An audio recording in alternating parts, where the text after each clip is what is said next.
The Jungle, your favorite weekly sports show. We got Naturel in the building. What's up? And we got D Strange in the building. Let's talk about it. Let's do it. NFL MVP. Who is it? Naturel, who you got? I'm definitely driving. I'm at the front of the Lamar Jackson bandwagon. I'm driving the joint. And why is that? Because there's like a horse in front of it, like horse and buggy. They always look for something historically significant, right? He's gonna be the first quarterback in NFL history. 3,000 yards passing, 1,000 yards rushing. No quarterback has ever done that. You know, they said no quarterback in history. Okay, you've done that. He's also the only quarterback to have 2 perfect passer rating games in the same season.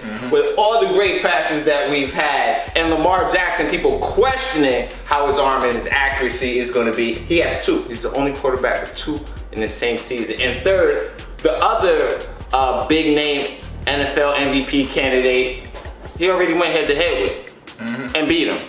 So if you went head to head with the other NFL MVP candidate and beat him on his home turf, might I add, you got the stats, you got everything. Lamar Jackson's gonna be NFL MVP. Who's your fantasy QB? Yeah, there's nothing to do with this. Nothing at all to do with. For me, I think the dark horses will come out and somebody will eventually rival Russell Wilson and Lamar Jackson. Whether it's Dak Prescott or whether it's Patrick Mahomes or whether it's McCaffrey. Now, I think McCaffrey kind of tells off because of the team success. But I do think if Dak Prescott can show that he could beat the Patriots and puts up big numbers against the Patriots and continues the Cowboys on a winning streak, I think you'll start to see more momentum build up for Dak Prescott, especially with the storyline around him. I really, truly think that he could come up and take the MVP spot from them. Now, the Cowboys are the most popular team in the NFL, so anybody on that team is going to get a lot of recognition. I can definitely see that, but the only problem is that if Lamar Jackson team is the first or second seed, they only have 2 or 3 losses, and the Cowboys still have maybe 6, maybe 7 losses. They're gonna have a decent amount of losses. I think that record is what people are gonna look at and compare them. I think and give Jackson that. If Dak Prescott throws for 5,000 yards and has about 30 to 40 touchdowns, he still isn't the first quarterback for 3,000 and 1,000.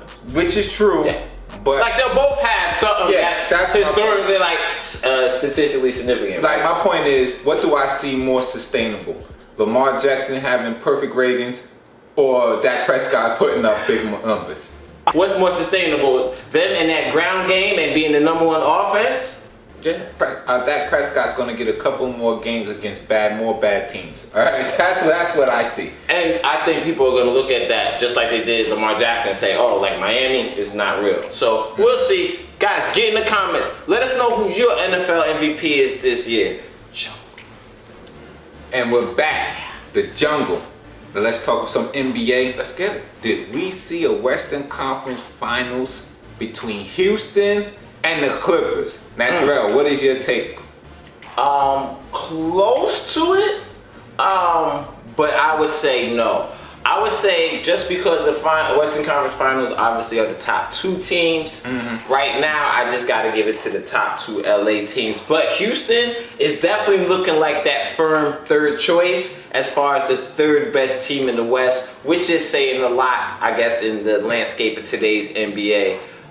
They do, to me, that 3rd spot between them and Denver. Denver looks good too. Denver just beat Boston. Boston was on the road on their West Coast trip, so might have been a little weary toward the end of their trip. However, it's between Houston and Denver. Denver's looking good. I think Houston is firmly in that 3rd spot, and the 2 LA teams right now, it looks like it's going to be in the Western Conference Finals. For me, I think that this was a Western Conference preview. Even though I am a Lakers fan, I see the team and I see the success. I say, is this sustainable? I say, if they see Houston or the Clippers in that 2nd round, are they going to beat them? I don't think so. We need another player. In my eyes, I keep saying this, either another shooter or another playmaker. Wait, hold on. Y'all got the #1 defense in the league.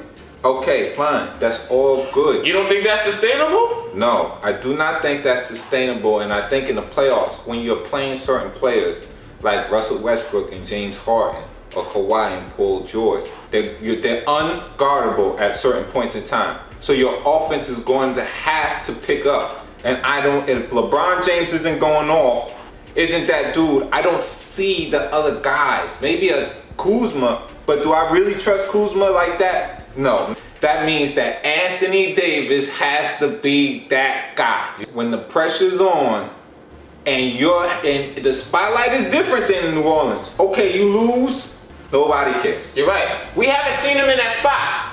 I don't know yet. We don't know. I know LeBron James for sure, but a team is going to say no. We're not letting LeBron James beat us. AD, you beat us, then we shake your hand, y'all won. And I think that's what's going to be the issue.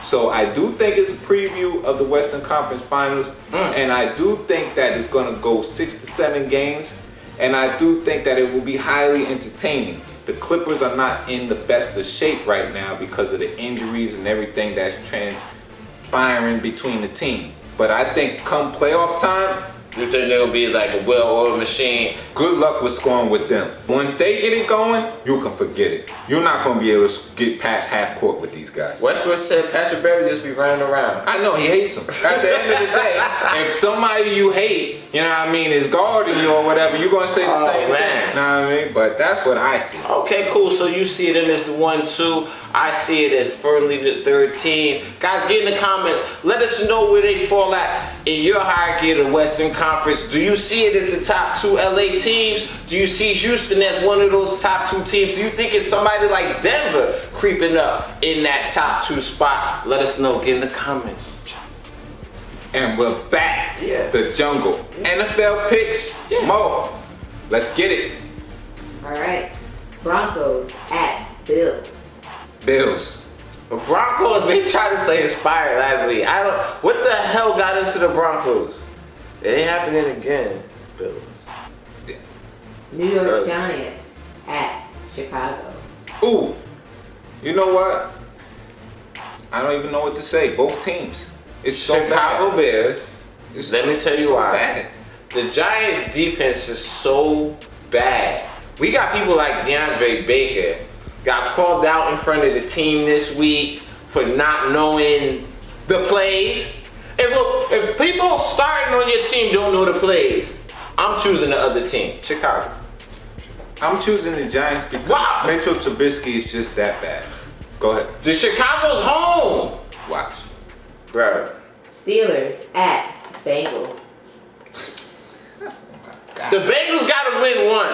The Bengals, you talk about a bad defense? If this is any week for the Bengals to win, it's this week. Pittsburgh is shaking. Bengals. I'm picking Pittsburgh. Dolphins at Browns. Oh, goodness gracious. If the Browns lose this one. I think that emotional toll is going to weigh on Pittsburgh. I think that emotional is going to lift. They're going to lift Cleveland. Yes. Browns this week. I'm about to say. Yes. Ooh. Buccaneers at Falcons. Falcons are on a roll. Atlanta. Falcons. Panthers at Saints. Ooh. Saints. Seahawks at Eagles. Ooh. Seahawks. Brutal game, Seahawks. I'm sorry. Lions at Redskins. Lions. This is so bad. Lions for sure. Raiders at Jets. Raiders. Jaguars at Titans. The Titans. It's going to be good Titans. Good Titans this week. Good Titans. Cowboys at Patriots. Game of the week. Okay. I'm actually going with the Cowboys. Cowboys. Packers at 49ers. Ooh. 49ers. Yeah, unfortunately, the Packers looked bad last time they went to the West Coast. 49ers. And last, Ravens at Rams. Ravens. Yeah, that's an easy one. Ravens. You know what my fantasy quarterback is? Nah. Those were the picks. And we're back. Our favorite segment of the week, loser of the week. Yeah. Natural, what's the criteria? Getting that ass beat. So natural. Loser of the week. You know it. Who is your loser of the week? Oh, my loser of the week. The NFL refs right now. You can't go a game without seeing 2, 3, or 4 bad calls. They always say, listen, referees don't decide the game, right? But it's getting harder and harder to believe that watching these NFL games. As far as what's pass interference, DeAndre Hopkins got damn near tackled in the end zone. Still didn't reverse the call. 1 minute you hit a quarterback, it's cool. The same hit, the next game is 15-yard penalty. And the one that really getting me, anytime you grab your defensive lineman, you grab somebody's chest plate because you getting all in them, pushing them back. This is how you do. This is how you battle in the trenches. Now, if you're offensive lineman and tilt your head back, they just call a penalty. I'm telling all my linemen, listen, if you get beat, just throw your head up. They're gonna throw the flag. I guess replay system isn't perfect, right? But to me, they got expanded. If everyone can understand these are penalties or this what shouldn't happen in the game and it's still going on, that's a problem. It's a problem. Well, I mean, the referees, they got to get the cataract out of their eyes because at the end of the day, with the Colts and Texans game, I mean, that was clearly a fumble. And they just said no. I mean, that was crazy. But see, it's like that every game is 2 or 3 plays like that. Right. It's every game for that. NFL refs, get it together. Losers of the week. Yeah. My loser of the week Get it. has to be Tua Tagovailoa. Oh. We're having a discussion about you coming back to college for another year? What? You go from being the number 1 to the number 2 pick to now being dropped to 13th because of injury? Really?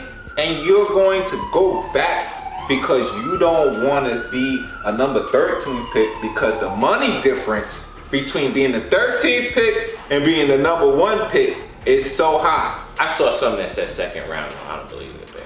You come back and you could get injured. Worse, if you're able to prove that you're healthy by the time the combine comes on and you're able to throw, you will be a top 5 pick. I don't care what nobody says now. So everybody just talks. But a quarterback of that magnitude and you are healthy, trust me, leave and go into the draft. Do not go back to Alabama for another year. For the simple fact that they're saying that that's what you plan on doing, please, you are the loser of the week. Man, you should have hired a Spanish agent. Just if Lamar Jackson is showing you anything, listen, you might be one of the last picks. You might go 13th. The thing is, go to a team that believes in you and is going to build around you rather than getting that number 1 money slot. Go back to college. See Baker Mayfield, Lamar Jackson. Don't do it, please. Cool. Guys, get in the comments. Let us know who your loser of the week is this week. Also, another thing, guys, if we could get your support, we're trying to get to 500 subscribers by the end of the year. If you could go ahead and subscribe, thank you for your support here at the channel.